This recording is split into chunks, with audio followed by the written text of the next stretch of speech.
Bonjour, alors la question du jour c'est est-ce que les chats peuvent méditer? Donc je la trouve assez rigolote comme question, parce que c'est vrai que quand on voit les chats, on peut avoir l'impression qu'ils méditent. Je n'ai pas connaissance d'études indiquant que les chats méditent dans le sens d'un entraînement mental, hein, parce que la méditation c'est un entraînement mental de la même façon que le sport est un entraînement physique.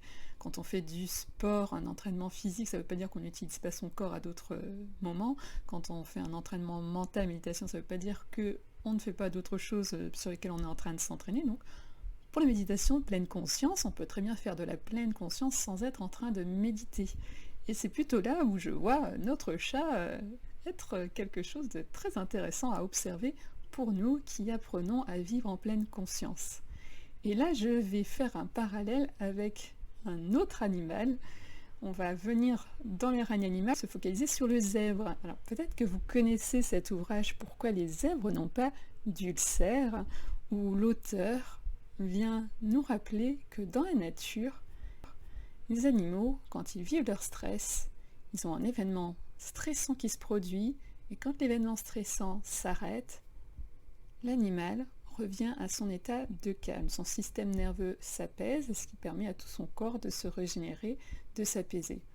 Et donc, les maladies de type cancer sont diminuées, voire absentes du monde animal. Donc je trouve ça assez intéressant d'observer que notre chat là-dessus, quelque part, est un maître pour nous. Il a un moment de stress, il est poursuivi par un chien, il y a un véhicule qui lui fait peur, il attaque un autre chat. Et après, quand c'est fini, on le voit venir se poser sur le bord de la cheminée, sur le bord du fauteuil ou quoi que ce soit, et puis il est tranquille, il est apaisé. Peut-être qu'on peut s'inspirer du chat pour faire pareil quand nous avons eu une discussion un petit peu difficile avec quelqu'un, qu'on nous rentre du travail, mais que notre travail finalement il reste ici, bloqué dans notre cortex préfrontal qui est beaucoup plus gros que celui du chat justement, pour revenir à un état de calme, à revenir juste dans le moment présent, se focaliser autour de nous, regarder, oui tiens, je suis chez moi maintenant, je suis plus avec mes collègues de travail, tiens là il n'y a plus la personne avec laquelle j'étais en train de me disputer, je peux peut-être juste me détendre, me reposer.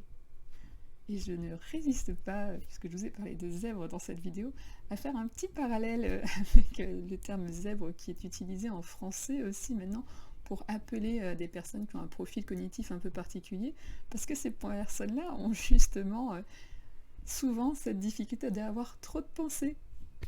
Et je vous invite, si vous vous reconnaissez dans ces personnes-là, où vous avez déjà beaucoup lu de livres sur les zèbres, à venir lire cet autre livre sur les zèbres pour vous inspirer du zèbre dans la savane.